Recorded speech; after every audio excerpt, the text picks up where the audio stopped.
Shalom à tous, nous vous saluons de partout où vous nous suivez à travers le monde. Que le Seigneur continue à vous bénir abondamment. Et vous souhaitons la bienvenue à votre émission Point des doctrines avec le révérend docteur Dieudonné Sitalwemba, homme de Dieu. Shalom.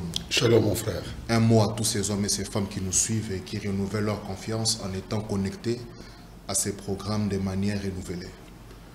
Nous vous remercions tous de votre présence devant vos écrans pour que nous passions un moment béni devant le Seigneur, lui qui nous aime toujours et qui aime toujours nous bénir tous. Merci pour votre attention. Merci beaucoup. Merci aussi à vous tous qui nous suivez. Restez connectés, nous passerons un moment béni avec le Seigneur. Nous voulons parler aujourd'hui de l'eschatologie. D'entrée de jeu, comment définissez-vous l'eschatologie?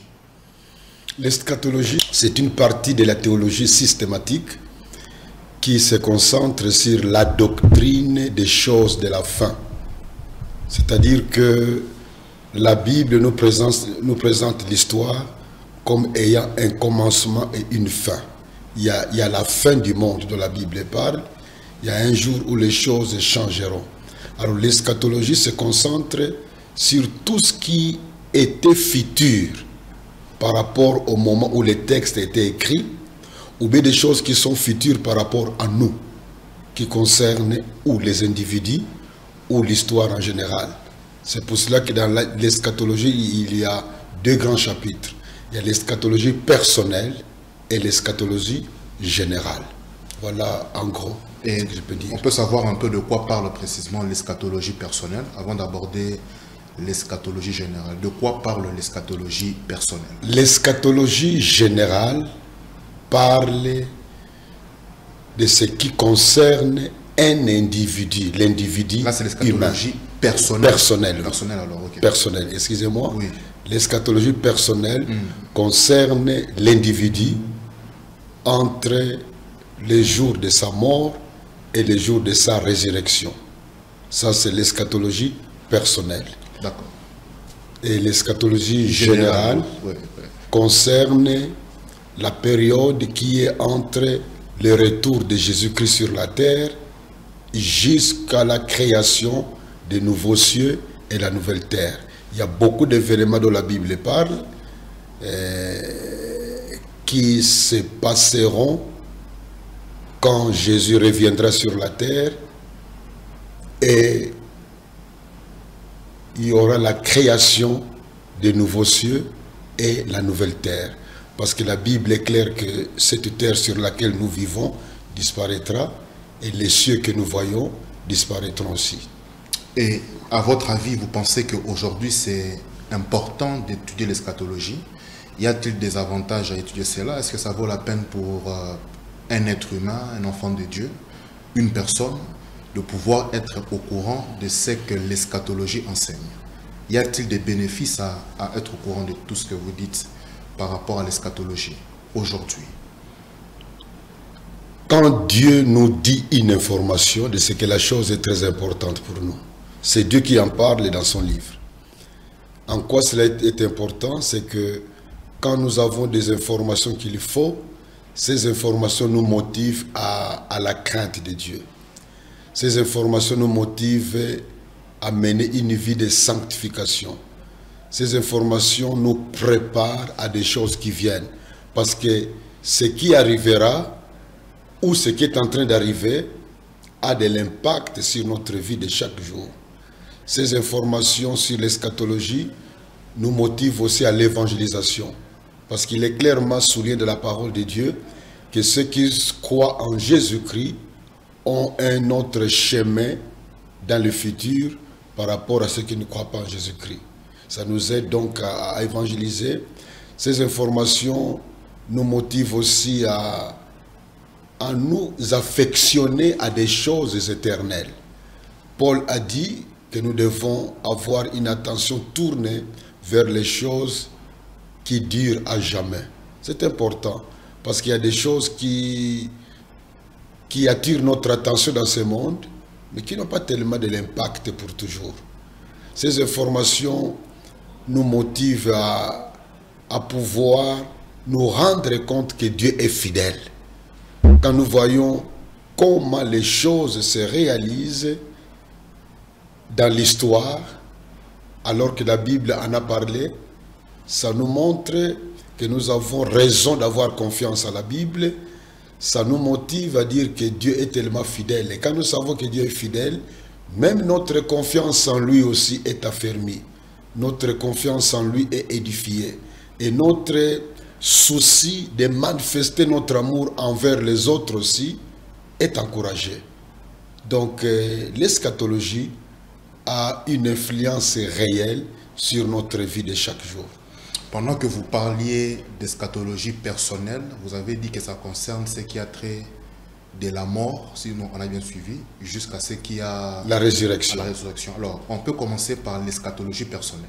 Oui. Comment définissez-vous la mort? La mort, c'est quoi? Parce que c'est une réalité à laquelle aucun être humain peut échapper. Oui. Comment définissez-vous ça dans l'eschatologie personnelle? La mort, c'est vrai que je crois que j'invite, monsieur le journaliste, je vous invite au livre de Dieu, parce que j'ai un beau verset que j'aime bien, qui m'a toujours encouragé à comprendre la mort telle que la Bible en parle. Nous l'avons dans les Job 30, verset 23.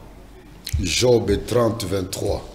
Il est écrit, car je le sais, tu me mènes à la mort, au rendez-vous de tous les vivants. Okay. Nous voyons que pour ce qui est la parole de Dieu, la mort est le rendez-vous de tous les vivants. La mort, c'est la séparation entre notre âme, la partie immatérielle de notre être, et le corps physique. En fait, quand nous parlons de la mort ici, il s'agit d'abord de cette mort physique qui est connue par tout le monde.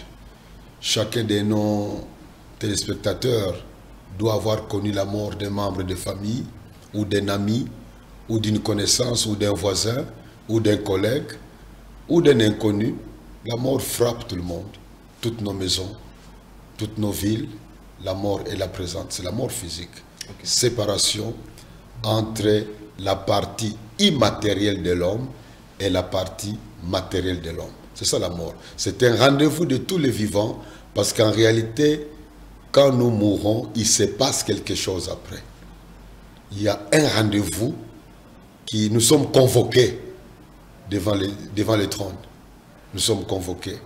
C'est pour cela que quand nous pensons à la mort, on doit comprendre que nous sommes interpellés à bien vivre sur la terre selon Dieu, parce que Dieu qui est l'auteur de notre vie a prévu aussi un jour où cette vie sur la terre cessera et nous entrerons dans une autre dimension.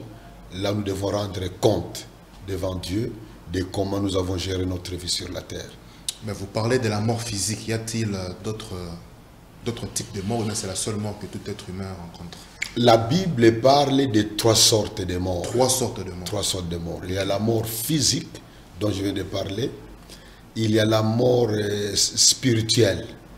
C'est cette réalité de chaque homme qui n'est pas en connexion avec Dieu. Dieu est omniprésent, il est présent partout, même ici. Au même moment, il est présent partout. Il y a un lieu, une place quelque part. Mais Dieu n'est pas en relation avec tout le monde. Alors, ce manque de relation avec Dieu, c'est ça qu'on appelle la mort spirituelle. La Bible en parle. Par exemple, quand nous lisons dans Jean chapitre 5, c'est intéressant de voir, je lis ça, Jean chapitre 5, verset 24. On nous parle de la mort spirituelle. Parce qu'il est écrit, oh là là, Jean chapitre 5, oui, je suis là, verset 24, il est écrit, en vérité, je vous l'ai dit, celui qui écoute ma parole et qui croit à celui qui m'a envoyé a la vie éternelle et ne vient point en jugement. Mais il est passé de la mort à la vie. Il est passé de la mort. Celui qui écoute la parole de Dieu. celui qui croit à celui qui a envoyé le Fils qui est Jésus, celui qui croit à ce que le Père a dit sur Jésus-Christ, il passe de la mort, de ce qu'il était mort, de la mort à la vie. Ça, ce n'est pas la mort physique, c'est la mort spirituelle. La même chose est confirmée dans Éphésiens chapitre 2, versets 1 à 5. Là, nous voyons Éphésiens 2, 1 à 5.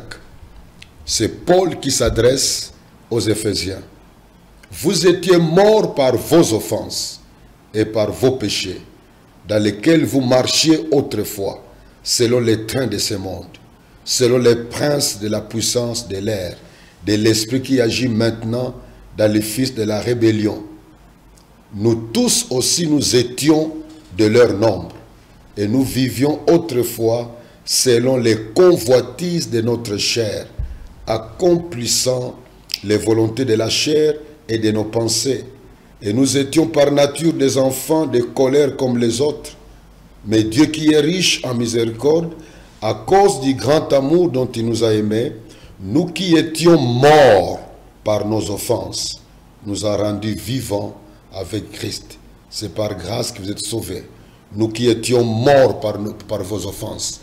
Donc la Bible est claire que quand nous vivons sur cette terre des hommes, en dehors de Jésus-Christ, nous sommes des cadavres spirituels. C'est comme ça que une personne sans Christ et une personne avec Christ réfléchissent différemment. Okay. Parce que ce sont deux personnes, l'une est morte, c'était cadavre, l'autre est vivante en Jésus-Christ. Le dernier verset que je peux donner, c'est dans 1 Jean 5, verset 12. Il est écrit, celui qui a le Fils a la vie. Celui qui n'a pas le Fils de Dieu n'a pas la vie. N'a pas la vie. Celui qui n'a pas le Fils de Dieu n'a pas la vie. Et quand on n'a pas la vie, donc on est un cadavre spirituel. Ça, c'est la mort spirituelle. C'est la vie, c'est la personne qui n'a que la vie biologique. La vie que nous tous nous avons. Mais spirituellement, il n'a pas la véritable vie que celle Dieu donne en Jésus-Christ. Okay. Maintenant, il y a la mort éternelle. Là, c'est le troisième type de mort. Troisième type de mort, c'est la mort éternelle. C'est en fait la sommation de la mort spirituelle plus la mort physique. C'est-à-dire une personne qui a vécu dans ce monde et qui meurt sans Jésus-Christ. Cette personne-là, elle meurt physiquement, mais elle était déjà morte spirituellement. Et il entre maintenant dans une réalité sans fin, qui est la mort éternelle.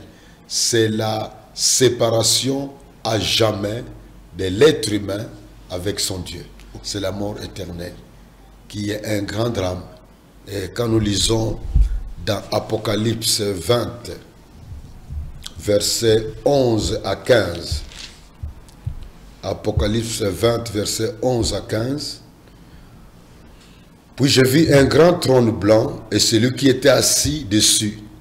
La terre et le ciel s'enfuirent devant sa face. Il ne fit plus trouver de place pour eux. Et je vis les morts, les grands et les petits, qui se tenaient devant le trône. Des livres furent ouverts, et un autre livre fut ouvert, celui qui est le livre de vie. Et les morts furent jugés selon leurs œuvres, d'après ce qui était écrit dans ces livres. La mort rendit les morts qui étaient en elle. La mort et le séjour des morts rendirent les morts qui étaient en eux. Et chacun fut jugé selon ses œuvres. Puis la mort et le séjour des morts furent jetés dans le temps de feu. C'est la seconde mort, le temps de feu. Quiconque ne fut pas trouvé écrit dans le livre de vie fut jeté dans le temps de feu. Ce temps de feu, dans d'autres, en français courant, c'est les lacs enflammés. C'est ce qu'on appelle l'enfer.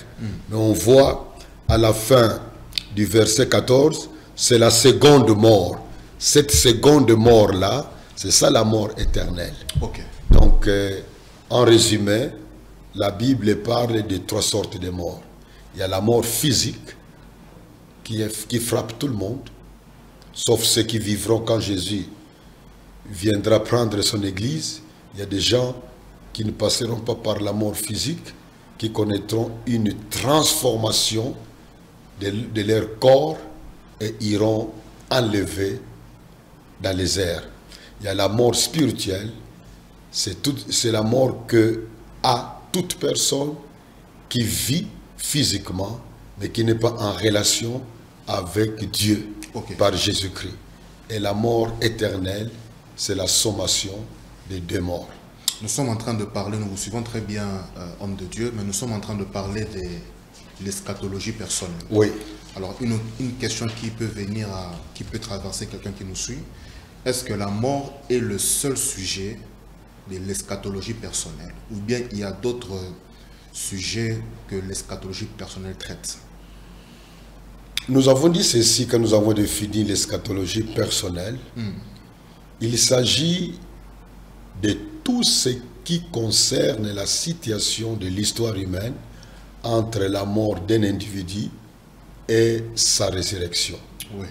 Déjà, par cette définition, on voit que l'eschatologie personnelle concerne la mort, concerne aussi la résurrection, concerne aussi des événements qui sont entre les deux. Après la mort de quelqu'un, qu'est-ce qui se passe après? Je crois que ça, on pourra en parler au moment venu, pour parler un peu de cela, que quand nous mourrons, il y a des passages tels que Hébreux 9, 27, qui nous dit: il est réservé aux hommes de mourir une seule fois, après quoi vient le jugement. Il y a la notion du jugement qu'il faut traiter. Quand nous mourons, qu'est-ce qui nous attend après? Qu'est-ce qui nous attend après? Et quand nous mourons, où allons-nous? Est-ce que nous disparaissons pour attendre la résurrection, ou nous vivons quelque part? C'est tous ces éléments-là qui sont traités dans l'eschatologie personnelle. Ça concerne chaque individu. Chaque individu. Qu'est-ce qui se passe après?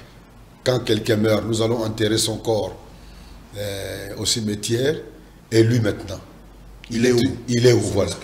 Qu'est-ce qui se passe? Est-ce qu'il ne vit plus à jamais, en attendant peut-être la résurrection, ou il vit quelque part? Et s'il continue à vivre, qu'est-ce qu'il fait?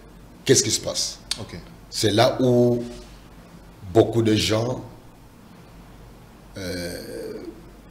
par manque d'informations bibliques, tentent même entrer en contact avec quelqu'un qui vient de mourir, pour profiter de sa situation du monde des morts. C'est là où intervient le spiritisme, c'est là où interviennent les gens qui invoquent les morts, qui essaient d'exploiter la puissance ou la force des morts. C'est ça qui fait que certaines personnes vont dans les cimetières pour aller prier, adresser leur prière à quelqu'un qu'on a enterré quelque part. Il y a beaucoup d'activités qui sont liées à cette période-là, de la part de ceux qui sont sur la terre, selon les informations vraies ou fausses qu'ils ont reçues, ou de la part de Dieu ou de la part du diable. Merci beaucoup, homme de Dieu. J'aimerais avoir un peu une réflexion pendant que vous parlez. Le contact avec les morts, je vais le poser un peu comme ça, parce que parfois quand nous perdons des membres de famille, des amis, nous perdons même des frères et sœurs dans la foi, il y a souvent cette manière de communiquer parfois qui n'est pas directe. Quelqu'un peut dire que « Ah, pourquoi tu nous as fait ça? On était avec toi ici et on avait prévu ceci, mais tu te voilà parti. » De tels contacts où on parle aux morts sont-ils permis pour un enfant de Dieu? De manière, je pose cela comme ça, parce que souvent on les dit naturellement. Si vous perdez un membre de famille, vous perdez votre père, votre mère, votre épouse, votre époux, un enfant, pourquoi tu es parti? Et là on cite même son nom. On était avec toi ici. Mais parfois c'est un enfant de Dieu. Alors je ne sais pas, est-ce que le fait de dire cela par rapport à l'eschatologie personnelle, est-ce mal ou bien c'est naturel? C'est permis, je voulais dire ça. Est-ce permis? Bon. Quand nous lisons dans Lévitique chapitre 20 et ailleurs, il est interdit aux hommes de parler aux morts. Même cette réaction n'est pas bonne. La réaction, j'y viens. Ok. La réaction, il y a une réaction qui est poussée par les émotions, sans réfléchir. Mais pour un enfant de Dieu, nous devons veiller à ce que toutes nos réactions soient formulées en tenant compte de ce que Dieu nous dit sur la vérité. La vérité biblique, quand quelqu'un meurt, il n'y a plus de contact entre lui qui est mort et nous qui sommes vivants sur la terre. Souvenez-vous de ce que nous trouvons dans Luc 16, l'histoire de Lazare et l'homme riche. Quand ils sont morts, ils sont dans le monde, dans le séjour des morts, avec dans deux camps différents. Et l'homme riche qui était dans la souffrance demande à Abraham d'envoyer quelqu'un vers les siens dans notre monde pour leur dire combien la réalité de ce monde-là est compliquée. Mais Abraham lui a dit, ils ont Moïse, ils ont les prophètes, ils ont donc la Bible. Qu'ils écoutent ce que la Bible dit. Parce qu'entre eux et nous, il y a une grande séparation. Donc, quand nous allons enterrer quelqu'un, nous sommes tous choqués. Il y a des gens qui sont plus choqués que les autres. Il est important que le pasteur ou celui qui dirige les moments spirituels puisse rappeler à tout le monde que nous sommes venus au cimetière déposer les corps, les cercueils, donc les corps qui sont dans les cercueils, dans la terre. Mais s'il vous plaît, on n'a rien à dire à celui qui est mort parce qu'il n'est pas ici. Ça, c'est son corps qui sont déposés ici. Ce n'est pas important de dire des choses parce qu'on peut parfois dire des choses qui vont au-delà de ce qui est nécessaire et l'ennemi peut en profiter pour faire des bêtises horribles dans beaucoup de familles. Okay. Donc, pour être encore plus précis à votre réponse, ce n'est pas bon pour un chrétien de s'adresser à un mort. Okay. Même quand nous faisons d'oraisons funèbres, nous nous adressons à la personne qui vient de mourir, on fait un poème, on s'adresse à la personne, on parle comme s'il nous écoute. Il ne nous écoute pas. Il ne nous écoute pas. Les morts ne nous écoutent pas. Les morts ne nous écoutent pas. Ils ne nous voient pas non plus. Ils ne nous voient pas. Okay. Ils sont dans une autre réalité. Ça, c'est l'enseignement biblique. Dans notre manière de concevoir le monde invisible, nous les Africains, dans notre manière de concevoir le monde invisible, eh bien, nous avons tous appris ça dans nos écoles avec des poèmes, que les morts sont partout, ils sont Justement, les morts ne sont pas morts. Exactement. On vit avec eux. Oui. Nous devons toujours faire attention. Certains membres de Dieu, sans interrompre, disent, oui. Il y a même des expériences, j'ai eu un songe, je vois une tante qui m'a quitté, ou bien mon père qui m'a quitté, qui me dit dans le songe que l'on va tel endroit, soulever ceci, vous verrez cela, et puis il se réveille comme ça. Il suit ce que les rêves lui a dit, et il se retrouve au champ en train de faire ce qu'on lui a dit par un de fin. Et curieusement, il trouve aussi l'histoire en question qu'on lui a dit de prendre dans le rêve, physiquement. Oui. Je ne sais pas de telles expériences-là qui parfois attestent que... Je crois à cela, oui. Mais ce n'est pas une raison pour conclure que oui. Celui qui lui a parlé dans les rêves, c'est vraiment le défunt. C'est vraiment le défunt. Okay. Parce que pour nous les chrétiens, nous choisissons ce que la Bible nous dit. Ça reste fondamental. Tout ce qui est comme une information contraire à ce que la Bible nous dit, nous devons avoir le courage de dire, je ne crois pas ça. Okay. Mais Dieu peut utiliser un tel moyen d'une personne en qui vous aviez une grande confiance, une autorité dans votre vie, qui est partie par la mort et qui revient dans un songe. Dieu peut permettre que vous ayez un songe dans lequel la personne s'adresse à toi sans que ce soit vraiment la personne elle-même. Okay. Parce que pour la Bible, entre elle et mort et nous, il n'y a pas de contact. Il est important qu'on soit clair là-dessus. Ça nous aide à comprendre beaucoup de pratiques mensongères aujourd'hui dans plusieurs églises à travers le monde. Où on voit des gens, si tu as servi le Seigneur avec une grande onction, on t'enterre à Maluku, et bien, au cimetière, déjà le même jour ou le jour suivant, il y a un groupe de 2 ou 3 serviteurs de Dieu, entre guillemets, qui vont aller là-bas pour aller entrer en contact avec ton cercueil pour sucer l'onction qui est en toi. Il y a des enseignements comme ça. Alors, on croit de tels enseignements si déjà au départ, on croit qu'il y a une possibilité de contact entre les morts et nous. Non.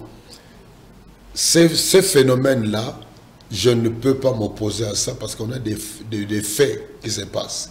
Mais il est très dangereux de construire une doctrine sur une expérience. Nous sommes appelés à construire notre doctrine sur la Bible. C'est les grands débats que nous avons actuellement dans le milieu chrétien. Parce que certains disent que la Bible, c'est un livre qui est là, mais il y a des livres supérieurs au contenu de la Bible. C'est pourquoi on parle même du christianisme ésotérique. Et on prétend qu'il y a des livres ésotériques cachés qui nous aident à mieux comprendre la Bible. Et que si vous voulez aller loin, monter à une grande dimension spirituelle, il faut être branché sur des livres qui sont supérieurs à la Bible. Ce genre de christianisme amène les gens tout droit à des initiations diaboliques, à des initiations occultes. Nous devons avoir la position évangélique qui dit que la Bible est la parole de Dieu. C'est que la Bible dit a une autorité dans ma vie. C'est-à-dire, c'est la Bible qui me dit quoi croire et comment me comporter. Et c'est important. Conséquence, quand on a un tel point de vue, pour être trompé par le diable, je ne dis pas que c'est impossible, parce que l'homme a souvent tendance à être trompé. Mais c'est difficile de tromper une personne qui a des convictions fermes sur la parole de Dieu. Donc, les gens, je reviens à votre question, les gens qui racontent qu'ils ont eu tel rêve, ils ont eu vu ceci, cela, je ne peux pas mettre en doute le rêve de quelqu'un, mais je me demande d'où vient ce rêve.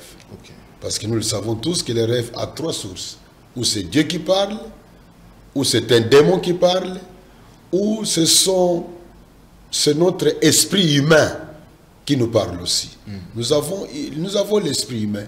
L'esprit, en tant qu'esprit, il connaît aussi beaucoup de choses que nous connaissons dans notre expérience de chaque jour. D'ailleurs, il y a un auteur, Joseph Murphy, qui est un théologien, qui est un docteur en théologie, en même temps docteur, je crois, en droit.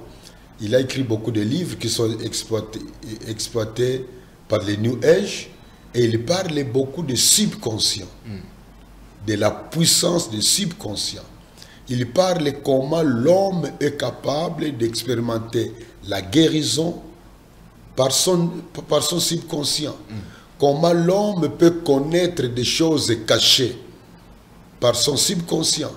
Comment l'homme peut être averti d'un danger par son subconscient. Comment l'homme peut arriver à découvrir une richesse cachée quelque part par son subconscient. Et c'est un chemin qui est dangereux pour un enfant de Dieu. C'est notre esprit, c'est vrai. Mais n'oublions pas que le péché nous a détruits. Le péché nous a dépravés. Le péché nous a corrompus. Et il est dangereux d'avoir trop confiance en soi-même. C'est vrai que beaucoup de livres qui nous encouragent au développement personnel, qui soulignent beaucoup l'importance de la confiance en soi. Mais la confiance en soi doit être dépendante de la confiance que nous avons en Dieu. Parce que nous avons été affectés par le péché. Jérémie 9 nous dit que le cœur de l'homme est tortueux. Il est dangereux de se confier en soi-même. C'est là où je voudrais donc terminer à répondre à cette question, que nous devons faire attention avec toutes les expériences qui se font par rapport au monde des morts. C'est un monde dangereux, un monde où les démons ont une grande expertise pour pouvoir nous tromper. Et si la Bible ne nous guide pas, nous sommes partis à la perte totale. Gloire au Seigneur. Je pense que ceux qui nous suivent sont en train d'être bénis. Nous sommes en train de parler aujourd'hui de l'eschatologie et nous abordons pendant cette session l'eschatologie personnelle, qui est de ce qui se passe entre la mort et la résurrection de tout être humain. Homme de Dieu, que diriez-vous à ceux qui pensent? J'ai deux questions par lesquelles j'aimerais un peu avancer. Ceux qui pensent d'abord, premièrement, que quand un être humain meurt, c'est fini. Au même titre que le chien qui meurt, au même titre qu'un animal qui meurt, au même titre qu'une plante qui est coupée, qui n'a pas d'espérance. Avez-vous un mot à dire à ceux-là Et puis deuxièmement, comment pouvez-vous répondre à ceux qui pensent que l'homme, nous renaissons de manière indéfinie, communément appelé la réincarnation? Donc nous avons vécu dans une vie passée et nous sommes en train de vivre maintenant là. Nous devons atteindre un certain niveau pour passer dans la prochaine vie, soit à une vie meilleure ou bien à une vie médiocre si on a mal géré le présent. Donc la question a un peu deux volets. D'abord par rapport à ceux qui pensent qu'après la mort c'est fini. Et deuxièmement par rapport à ceux qui pensent que nous mourrons pour renaître de manière indéfinie jusqu'à un certain stade d'élévation spirituelle. Avez-vous un mot à dire ou une réaction par rapport à ces deux concepts liés à la mort? Je commence par la première question. Oui. C'est vrai qu'il y a des enseignements qui soulignent que quand nous mourrons, nous disparaissons totalement. Ça veut dire que la vie est finie. La vie est finie. Justement. Parmi ces gens-là, il y a ceux qui disent la vie est finie pour toujours. Il y a ceux qui croient en Dieu qui disent que la vie reviendra à la résurrection. Okay. Mais la vie n'existe plus. On a un problème avec ces points de vue. Lequel? Prenons dans l'hypothèse que cela est vrai. Donc, Enoch, qui n'est pas passé par la mort, et le prophète Élie, qui n'est pas passé par la mort, seraient les seuls dans ce monde invisible où nous sommes censés aller. Okay. Quand nous voyons l'expérience de Jésus-Christ, parce qu'Enoch n'a jamais connu la mort, Élie n'a jamais connu la mort. Et quand nous voyons l'expérience de Jésus sur la montagne de transfiguration, on voit Jésus a été visité par Élie qui n'est jamais mort et par Moïse qui était mort. Comment celui qui était mort pouvait encore se faire voir à quelqu'un? Okay. Déjà à ce niveau-là, je crois fermement qu'il y a la vie après la mort. Okay. Une autre information que je peux donner, dans l'Apocalypse, on nous parle des âmes de ceux qui avaient été martyrisés comme croyants quand ils étaient sur la terre. Et leurs âmes étaient sous l'autel et elles criaient: à quand la vengeance? À quand la vengeance? Elles réclamaient la vengeance à leur Dieu qui seul est capable de nous venger.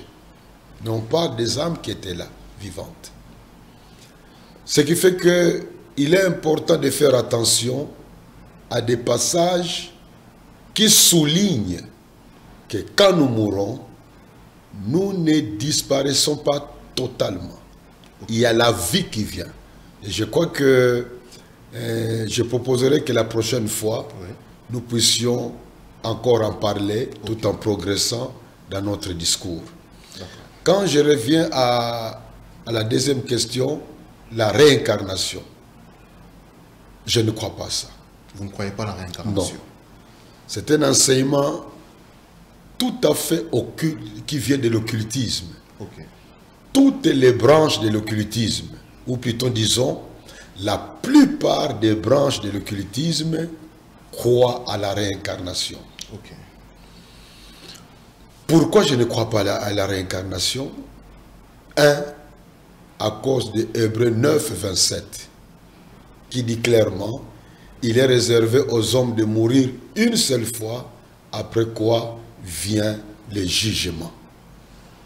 Donc, d'après ce verset-là, on meurt une seule fois.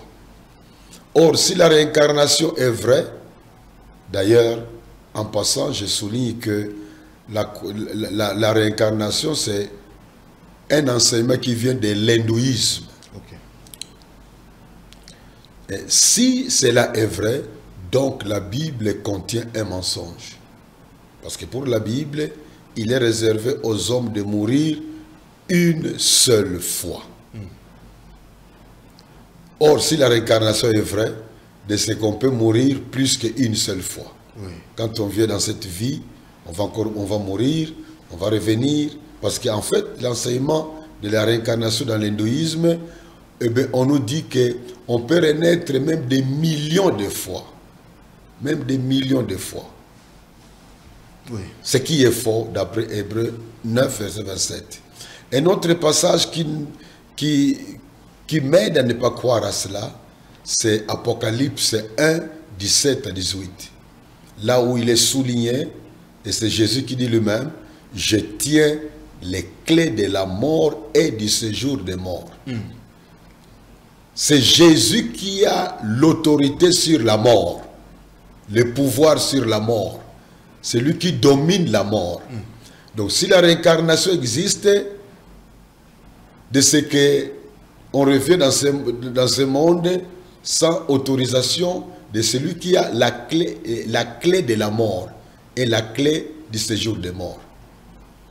Je ne peux pas croire à la réincarnation à cause de mes convictions évangéliques dans ce que la parole de Dieu dit.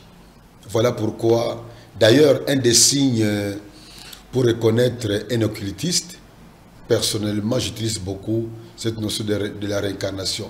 Quand je cause avec quelqu'un pour qui je pense qu'il a des convictions occultes, eh bien, l'un des moyens pour détecter ça, je lui demande simplement, quel est votre point de vue sur la réincarnation?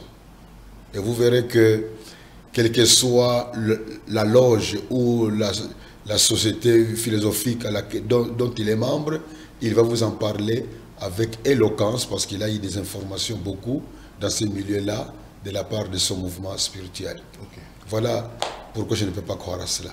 D'accord, je pense que cela est clair pour ceux qui nous suivent. Nous sommes en train d'aller lentement mais sûrement vers la fin de ces programmes. Avant de pouvoir clôturer, est-ce que l'esprit des morts, vous croyez en cela? C'est la dernière question pour aujourd'hui. Croyez-vous en un esprit qui peut raccourcir la vie d'un être humain sur terre? Un esprit humain? Oui, disons, un esprit qui peut raccourcir la vie de l'être humain, justement. Ah bon, ok. Oui, un esprit qui peut... vous devriez quitter le monde dans 50 ans, exemple. Cet esprit vous prend 30 ans, vous quittez le monde 20 ans plus tôt. Est-ce que vous croyez en l'existence de l'esprit humain? Parce que là, nous parlons de l'eschatologie. Oui. Et vous dites que Jésus a les clés de la mort et du séjour des morts. Est-ce que le révérend docteur Dieudonné Sitalwemba, avec les convictions évangéliques que vous êtes en train de prôner, vous croyez en l'existence d'un esprit des morts, au-delà de la mort dont vous parlez ici? Bon, évidemment, si j'ai bien compris la question, parce que j'ai pensé que vous me demandiez mon point de vue sur l'esprit des morts qui peut venir dans une famille pour raccourcir la vie des gens. Justement. Ah, c'est de ça. C'est ça dont il s'agit. Ok, merci. C'est un esprit qui peut être démoniaque ou bien un esprit humain, mais dont le but, c'est de raccourcir la vie de quelqu'un sur la terre. Je voudrais d'abord dire une chose, c'est que dans notre expérience de chrétiens, oui, il y a des choses que nous faisons sur terrain pour lesquelles on a encore besoin de beaucoup plus de lumière pour soutenir ça du point de vue biblique. Parce qu'il est toujours important que quand nous posons un acte, que cet acte ait un fondement biblique. Quand nous avons une pensée, que cette pensée ait un fondement biblique. Okay. Mais il arrive dans l'expérience de chaque jour qu'on soit devant certaines expériences qui donnent des résultats positifs, mais pour lesquels on a encore un problème au niveau des convictions bibliques. Mais tant que le résultat est là, la personne pour qui on a prié bénit le Seigneur, on est content. Mais de l'autre côté, on se dit, quel est le fondement biblique de ce que je viens de faire tout à l'heure? Ça doit être une démarche permanente pour chacun de nous, afin que nous grandissions et en expérience et en connaissance. Quand nous lisons dans les psaumes 139, je voudrais lire le verset, bon, je ne vais pas tout lire, mais je voudrais lire à partir du verset 13. C'est toi qui as formé mes reins, qui m'as tissé dans le sein de ma mère. Je te loue de ce que je suis une créature si merveilleuse. Tes œuvres sont admirables. Mon corps n'était point caché devant toi lorsque j'étais fait dans un lieu secret, tissé dans les profondeurs de la terre. Quand je n'étais qu'une masse informe, tes yeux me voyaient. Maintenant écoutez. Et sur ton livre étaient tous inscrits les jours qui m'étaient destinés, avant qu'aucun d'eux existe. Eh bien, ce verset est pour moi fondamental pour répondre à cette question. Oui. Et sur ton livre étaient tous inscrits les jours qui m'étaient destinés. Donc, dans les livres de Dieu, les livres dont on parle ici, Sita Luemba a un âge inscrit dans ces livres-là à côté de mon nom. D'où la conviction que j'ai, c'est que je reste immortel tant que la mission pour laquelle Dieu m'a placé sur la terre n'est pas accomplie. Okay. C'est pourquoi on peut vouloir me tuer, on peut m'empoisonner, on peut me fusiller, les bandits peuvent venir me mettre leurs armes sur mes joues, eh bien, je peux connaître un accident, etc. Je serai toujours curieux que je sortirai vivant, parce tant que ma mission n'est pas encore accomplie. Mais si ma mission est accomplie, je peux mourir de n'importe quelle mort. Jean-Baptiste, on lui a coupé la tête parce que sa mission était accomplie. Okay. Paul, on lui a aussi coupé la tête parce que sa mission était accomplie. Ce qui fait que de ce point de vue-là, je ne crois pas qu'il y a un esprit dans le royaume du diable qui peut décider dans son bureau, je vais tuer Sita Luemba et qu'il va réussir pour raccourcir mes jours par rapport à ce que Dieu m'a donné. Oui. Ça, voilà ma conviction sur ce point-là. Maintenant, pour quelqu'un qui ne croit pas en Jésus-Christ, quelqu'un qui vit à l'aise dans sa vie de péché, qui ne vit pas selon la mission que Dieu lui a donnée à vivre sur la terre, là je peux croire. Okay. Parce que finalement, c'est lui-même qui participe à raccourcir ces jours que Dieu a prévus pour lui sur cette terre des hommes. Ok. Merci beaucoup, homme de Dieu. Je pense que cela a été très clair. Et même ceux qui nous ont suivis ont eu la lumière là-dessus par rapport à ce programme. Nous arrivons déjà à la fin. Avez-vous un mot de la fin et puis une prière à tous ces milliers d'hommes et de femmes qui nous ont suivis encore aujourd'hui? Ce que je voudrais simplement vous dire, bien-aimés dans le Seigneur, notre vie sur la terre est très courte. Que nous ayons beaucoup d'argent ou peu d'argent, que nous soyons riches ou pauvres, que nous ayons le pouvoir politique ou que nous n'ayons aucun pouvoir, vivons tout en sachant qu'un jour, nous quitterons ce monde et que nous aurons des comptes à rendre à Dieu qui nous a créés et qui nous a placés sur la terre. Et pour bien vivre, il faut avoir une relation personnelle avec Jésus-Christ. Là où tu es, si tu n'as jamais eu une relation personnelle avec Jésus, ferme simplement tes yeux et dis simplement, Jésus-Christ, je ne te vois pas, mais je crois que tu es mort pour mes péchés. En ce moment, je t'invite d'entrer dans ma vie. Et Jésus viendra dans ta vie. Que le Seigneur nous garde pour la prochaine occasion. Merci. Merci beaucoup, homme de Dieu. Merci aussi à vous tous qui avez été bénis par ce programme.